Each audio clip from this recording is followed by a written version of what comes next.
Hello, everyone. It is day 14. We are very, very near halfway through NaNo, which is kind of terrifying because it means all the part up to this point has only been less than half of NaNo. We've done some writing we enjoyed today. We've done some writing we liked. We've got some good character bits. That's always great. Done some other bits that I won't share about at the end. The last 300 words of this today were a total bastard. But generally, still going strong. Still haven't resolved the Jaguar situation. That's still a problem for tomorrow, man. He's gonna have his work cut out for him there. At some point, this situation does have to be resolved, and the story has to go somewhere else. It's not a story about a mechanical Jaguars. Anyway, didn't have much preamble in mind for today, so before we start, I just wanted to get everyone in a proper literary headspace. You know, this is the kind of thing we're aiming for. This book's going to be a classic. So, this is a short passage from another classic, one I very much enjoy. This is Bram Stoker's Dracula. This is the scene where Philip confronts Count Dracula.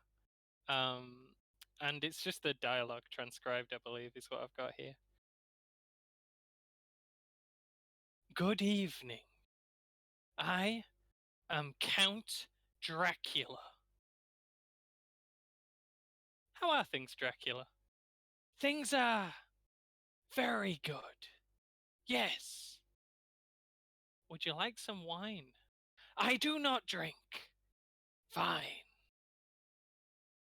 Is that your piano, Dracula? Yes. I have many pianos. I like to play them in the evening. Do you know many songs, Dracula? No. I simply make it up. I guess you could say you vamp. Very good. Yes. What do you do, Dracula? I am Dracula. What do you do, Dracula? I like to drink the blood. Anything else? Well, do you like to smoke weed? Yes! Ha ha ha! Very good! Yes! What do you do, Dracula? I like to drink blood and smoke the weed. That's super. Ha ha ha! I am Dracula. So yeah, that's the kind of where we're aiming. If you'd like me to voice act for your project, I can always get in that Dracula headspace. Do you want me to voice act for you with this shitty ass microphone? Anytime, bro. Hit me up. Anyway, that was something very silly. Let's go. Never read it, by the way. Bram Stoker's Dracula. I can only assume that's completely legit. I didn't write that, by the way. You can see if you can find it if you enjoy such things. If you enjoy such Google rabbit holes, go for it. Anyway, being Dracula has slightly destroyed my throat, so there may be even more difficulties than usual with the with the dyslexia. But you know, let's go. Did they follow you here? Did they follow you? She hissed. Dunno, mate. I haven't had the chance to check yet. Rob tried to be diplomatic, but had some understandable outstanding. Oh yeah, I did read that bit last time. I was guessing again where I had left off. Understandable, outstanding animosity about the woman, who appeared to have gone feral from the stress of the situation. Lupo peeked quickly, then peeked again, the first one having been too quick. Finally, she relaxed a single iota. Looks like you got lucky, she informed him. Rob struggled to sit up in the enclosed space, having been thrown on his back by Lupo as a means of greeting. There was roughly space for both of them side by side without someone having to get a new desk and chance the second of visibility. Don't suppose you got a good look at him? Rob offered. Sort of. Not really. She was understandably distracted. Rob had. One of them had run right past him, not giving him a second look. Of all the people knocked down on the stairs, around half were left unscathed, or at least unkilled. Of the rest, only a couple were finished deliberately. The rest had either been playing dead or they'd been clawed to pieces as soon as the attack started. He didn't know if he should ask about their selective targeting or not. Another question was nagging him, though. These people had said they were from the government, an obvious lie, but they'd also said they were expecting something bizarre to happen well in advance, even if this was more than they'd bargained for. There was a chance they could use the knowledge that had been imparted into him better than he could. Imparted into him? Maybe. Maybe. Do you know what an Azalot is? He asked. What are you talking about? She snapped. Guess not. Don't worry about it. Is the other guy okay? Lupo checked her phone. Rob assumed she was utterly ignoring the question. She scrolled for a few seconds, then pronounced quite loudly to say they were hiding. That's still a bad sentence. Shit. Did your team lose? Or? Lupo didn't look up. He reached the lifts, but they're blocked or broken or something. He's coming back to us. Oh. Oh dear. Rob felt like he should try and be more helpful than this. Should we try and help him or what? Lupo didn't like the idea. Rob, have you ever seen a man torn in half by an otherworldly monster? Only very recently, he admitted. We're not going anywhere. A few seconds passed. She let out a long, angry sigh. Are you armed? She asked Rob. Rob was not armed. He took a quick scan of his surroundings and managed to come up with a hefty looking hole punch. If we hear something, we'll try and get to it, Lupo decided. If we only move after we hear something, we're not going to get there in time, Rob asserted. She shrugged wildly and snapped. I don't know what you want from me. He didn't press the issue. The whole situation was insane, and Rob needed to work out what his priorities were here. Surely his one and only goal should be getting out of the building in one piece, and he shouldn't take undue risk to defend someone he'd known for only a small part of a particularly shit afternoon. He also wanted to know what he was running away from, if at all possible. He was reasonably certain that Lupo despised him, but it seemed like the two probably had time to kill if they were going to wait out the massacre around them. Who are you two then? He asked. We're nobody, Lupo replied. We're just two fucking idiots. She sounded more sad than angry. Why'd you come here then? Rob persisted. Rob, I'm not going to sit here and walk you through everything. I don't know significantly more than you do at this point. That wasn't an answer. Rob felt slightly more confident to assert himself at this point. We got two at this points very near together. We're stuck here either way, and I'm on your side, right? Lupo peeked over the desk. She saw nothing, but knew they must still be out there. Have you ever heard of Caldwell? She asked. Rob shook his head. Then it would be prohibitively difficult to catch you up to speed. She hadn't budged. Rob gave up, disappointed. Sure, whatever. Time passed. I always miss these stupid green lights. That could be fewer. Fewer would work though. It's right this one time, but it's normally completely wrong. Anyway. Oh, what's it going? What? Yeah, exactly. Okay, sorry. Time passed. The sound of mass panic did not abate. Rob wondered if waiting was going to help, or if he should have taken his chances with the rest of the mob. There would be fewer targets when the pair were forced to emerge. I'm not Lupo, by the way. Nobody's called Lupo. It's April, she told him, making a slight effort to appear less cold. I figured that sounded dodgy, Rob smiled. How about Danton? Zach, she told him. Figures. His smile intensified. April paused, wary as to if she should continue. She didn't trust Rob, and didn't particularly want to get to know any more about him before his more or less inevitable death at the hands of the monsters.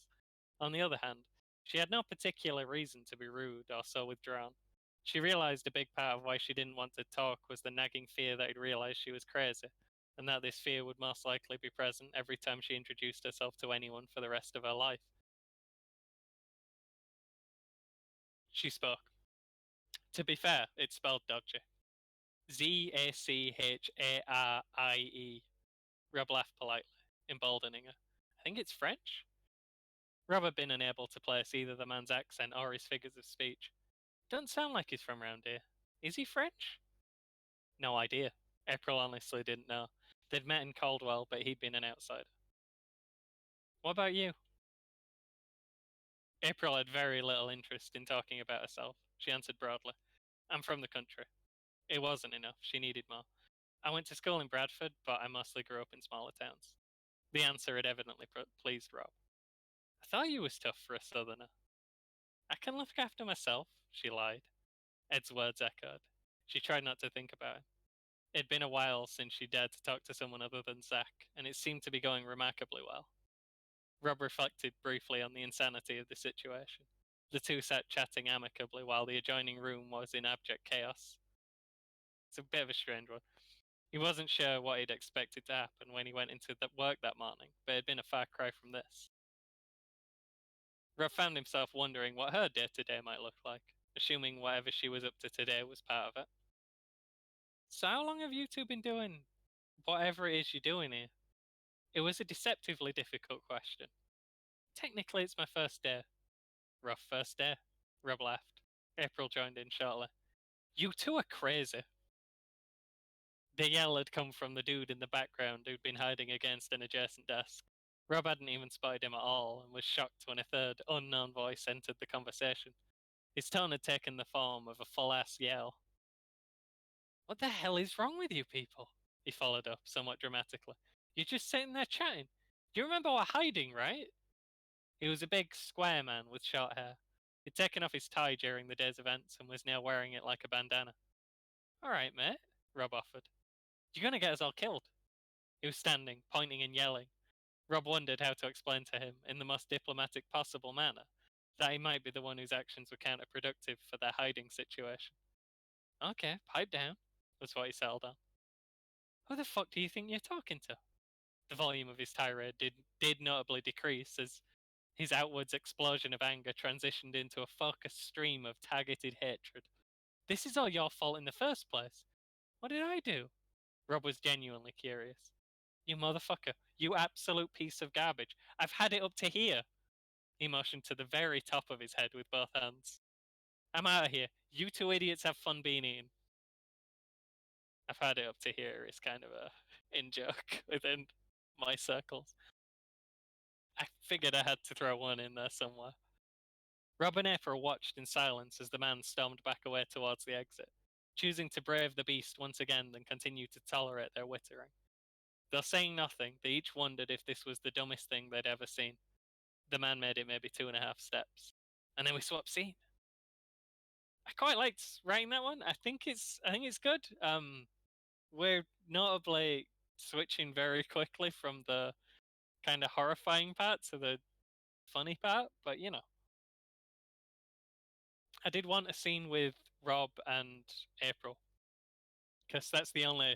I think I explained last time. It's the only combination of the three characters who exist that I haven't presently done. Uh, yeah, they're just chatting a little bit. That's kind of Rob's thing as well. Like, he can. I don't know. He's never. He don't get that scared, and he don't get that surprised. So in a situation like this, he would kind of still be trying to spark up a conversation. And I think for April, that'd be kind of helpful to be around.